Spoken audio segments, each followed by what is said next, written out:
Fala galera, sejam muito bem-vindos a esse primeiro vídeo de uma série que eu inicio hoje aqui no meu perfil chamada Provérbios. Eu quero junto com você mergulhar nesse livro tão extraordinário que é o livro de Provérbios. Eu tenho certeza que o Senhor tem muito a falar conosco e a nos ensinar através dele. Antes de tudo, eu quero te convidar a orar comigo, convidando a presença do Espírito Santo, porque afinal de contas, sem essa presença, nada disso daqui teria valor. Senhor Jesus, eu quero te agradecer por esse momento, pela vida de cada pessoa que está atrás dessa tela assistindo a esse vídeo. A minha oração é para que o Senhor possa falar com cada uma delas, que a tua presença invada cada um dos locais onde esse vídeo chegar e que o Senhor fale conosco tudo aquilo que nós precisamos ouvir. Nós dependemos do Senhor, nós dependemos da tua presença e te agradecemos porque cremos que o Senhor está aqui. Receba toda a honra e todo o louvor, em nome de Jesus. Amém. Gente, eu quero ler com vocês Provérbios 1 e compartilhar algumas chaves que eu creio que o Senhor tem compartilhado comigo. E eu tenho certeza que edificará muito a sua vida. Então, se você tiver com a sua Bíblia, abra ela também, mas se você não tiver neste momento com ela, não tem problema. Só preste muita atenção, porque eu tenho certeza que ao mergulhar neste livro, você será transformado. E Provérbios 1 já se inicia da seguinte forma: Provérbios de Salomão, filho de Davi, rei de Israel, para conhecer a sabedoria e a instrução, para entender as palavras que dão entendimento, para instruir em sábio procedimento, em retidão, justiça e equidade, para dar prudência aos simples e conhecimento e bom senso aos jovens. Que os ouçam também o sábio, para que aumente o seu conhecimento, e o que entende, para que adquira habilidade. Até aqui. Esse livro, ele vai nos instruir de forma prática em muitas questões da vida. A Bíblia, ela é um livro muito rico e ela nos instrui, acima de todas as coisas, a amar o Senhor, amar o nosso próximo como a nós mesmos, a conhecer o Senhor e buscar a sabedoria como a coisa principal. Essas são as palavras usadas na Bíblia, que nós devemos procurar a sabedoria como a coisa principal. E nós vivemos numa era em que muitas coisas são principais na nossa vida. E é por isso que no meio do caminho, nós nos perdemos na rotina, nos afazeres, nas nossas buscas insaciáveis, porque nós deixamos a coisa que deveria ser principal, primordial para nós, como secundária, terciária e muito longe do lugar que ela deveria estar. E a Bíblia vem nos falando nesses primeiros versos que os provérbios, eles são necessários para nos ajudar a conhecer a sabedoria, a instrução, as palavras que dão entendimento, para nos instruir em sábio procedimento e etc. Então, se eu pudesse dar uma síntese até aqui, busque a sabedoria como a coisa principal. E você vai entender agora o que é essa sabedoria. O versículo 7 começa dizendo: o temor do Senhor é o princípio do conhecimento ou da sabedoria. Os insensatos, porém, desprezam a sabedoria e a instrução. O que é então essa sabedoria?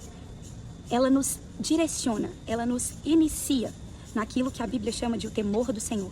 E temer o Senhor é se desviar do mal, é odiar o pecado, é fugir de tudo aquilo que afasta a presença de Deus, que fere a santidade de Deus, que desonra o Senhor. Então, temer ao Senhor nos leva a esse lugar de sabedoria, de instrução, não somente literária, moral, mas espiritual, em como seguir os princípios e os estatutos de Deus, como seguir os princípios do Senhor. E neste caminho de seguir os princípios do Senhor, nós nos tornamos mais parecidos com Deus. E é isso que eu creio que este livro quer nos ajudar a sermos mais parecidos com o Senhor. E o versículo 8 continua: meu filho, ouve a instrução de teu pai e não desprezes o ensino da tua mãe, pois serão como uma coroa de graça para a tua cabeça ou colares para o teu pescoço. O versículo 8 e 9 fala muito comigo sobre honrar os pais, honrar os conselhos, honrar a instrução. E também sobre vozes de sabedoria. Muitos podem não ter pais que temem ao Senhor, que são sábios. Então, esse versículo, ele nos instrui a procurar e a obedecer vozes de conselhos na nossa vida. Hoje nós vivemos numa geração que os influencers, que os tiktokers são vozes de sabedoria para uma geração que está vindo agora, que está se formando, que está sendo formada no seu caráter.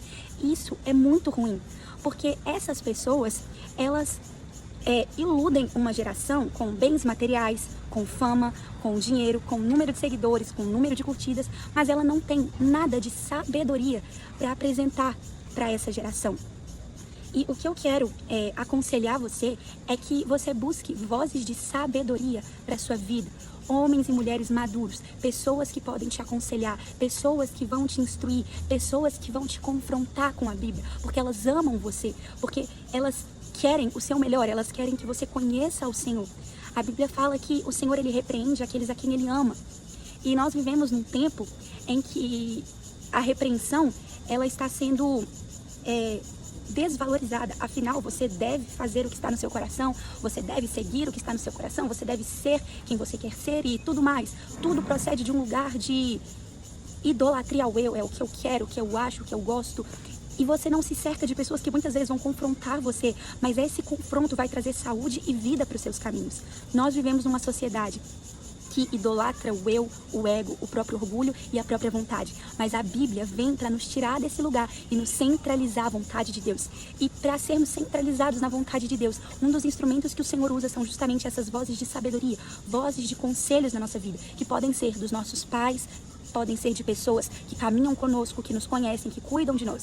Então, meu primeiro conselho para você é: escolha bem pessoas que terão voz na sua vida, pessoas que terão conselhos para você. Você, adolescente, cuidado com as pessoas que você permite ter voz na sua vida. Eu sei que essa é uma fase que muitas vezes nós somos tentados a nos virar contra os nossos pais, supondo que eles não sabem o que a gente passa, que eles não sabem o que a gente pensa, mas não coloque outras crianças, outros adolescentes como vozes principais de conselho na sua vida, porque estes outros meninos e meninas estão caminhando, estão num processo de amadurecimento assim como você. Então você, criança, adolescente, jovem que está me escutando, honre os seus pais, ouça as vozes de conselho e de sabedoria que o Senhor colocou na sua vida. E essa passagem, ela vai continuar da seguinte forma: meu filho, se os pecadores quiserem te seduzir, não permitas.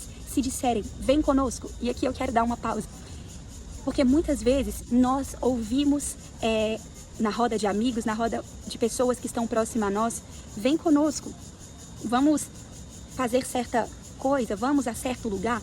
E o versículo 15, ele vai te dar um conselho acima desse convite que você recebe. Meu filho, não sigas o caminho deles, desvia-te. As aulas estão voltando agora, você deve estar retornando ao seu ano letivo, na sua escola, na sua faculdade, ou até mesmo você que já está no mercado de trabalho. E eu posso afirmar para você que muitas vezes durante esse ano, assim como foi nos anos anteriores e permanecerá sendo nos anos em que você estiver vivo, você será tentado a ouvir sugestões, a fazer coisas, a ir a lugares que não são o que Deus tem para a sua vida. E por isso eu repito o versículo 15 que diz: meu filho, não sigas o caminho deles, desvia-te. Desvia-te do mal, foge da aparência do mal, não esteja sentado em rodas em que o nome do Senhor é desonrado, em que a presença do Senhor não pode estar porque ele não é bem-vindo. Não esteja em mesas, não esteja em rodas em que são lançadas palavras imorais, esdrúxulas, em que a moral, a virtude não é respeitada. Não esteja em lugares em que o pecado é valorizado. Fuja destes lugares. Se assente com pessoas que serão bênção na sua vida. Isso não quer dizer que você não poderá ter colegas que não conhecem ao Senhor ou que vivem uma vida diferente da sua, mas priorize, valorize estar com pessoas que te encaminharão para o propósito de Deus. Fuja dos lugares em que o Senhor, ele é desonrado. A Bíblia ela vai continuar dizendo aqui em Provérbios 21, no versículo 23, o seguinte: se vos converterdes pela minha repreensão, derramarei sobre vós o meu espírito e vos revelarei as minhas palavras. Talvez esse vídeo esteja sendo um confronto para você, mas acima de tudo eu quero que você escute o que eu tenho dito para você como uma voz do Senhor para trazer direção ao seu coração, porque o Senhor ele quer te ver bem, ele quer te guardar, ele quer cuidar de você, ele quer te direcionar por caminhos de vida. E nós vivemos num tempo em que você como eu posso dizer, você é instruído a viver da forma como esse mundo vive. As redes sociais estão aí para que você se iluda e queira o que as outras pessoas do outro lado da tela estão vivendo. Ou você vê pessoas crescendo e prosperando e você acha que esse é o melhor caminho. Mas a Bíblia, a palavra de Deus e não as redes sociais, ela pode te guiar ao melhor caminho. Ouça o que o versículo 33 vai dizer: mas quem me der ouvidos, quem ouvir as minhas palavras, viverá seguro e estará tranquilo, sem medo do mal. Eu sei que voltando para a escola, para a faculdade, você estará rodeado de pessoas que vivem de uma forma contrária aos seus princípios, aos seus valores. Nós vivemos numa geração que não tem princípios, não tem valores, desvaloriza a moral, que banaliza o sexo, que carrega em seus lábios palavras tolas, que não tem visão de propósito, que não tem visão de futuro. O que importa é o agora, é o que me faz sentir bem, é o que eu quero. E você, jovem, adolescente, será muito tentado a muitas vezes dar ouvido a essas coisas. Mas eu quero reafirmar para você o valor dessa palavra e o que diz nela. Mas quem der ouvidos às minhas palavras, viverá seguro e estará tranquilo no Senhor, debaixo do governo do Senhor, debaixo da instrução do Senhor. Você estará seguro e você será feliz. O versículo 29 vai dizer: porque menosprezaram o conhecimento e rejeitaram o temor do Senhor. Não aceitaram o meu conselho e desprezaram toda a minha repreensão. Portanto, comerão do fruto do seu caminho e fartarão dos seus próprios conselhos. Que você, que eu, não sejamos essas pessoas que vão comer do fruto do seu caminho e se fartar dos seus próprios conselhos. Pelo contrário, que nós venhamos nos fartar dos conselhos de Deus, dos caminhos do Senhor, que são melhores do que os nossos, dos pensamentos do Senhor, que são maiores do que os nossos. Porque eu posso te afirmar, esses caminhos, esses pensamentos nos farão felizes e prósperos, porque o Senhor é bom. Ele tem o melhor para mim e para você. Então ouça as palavras de Deus. Amém?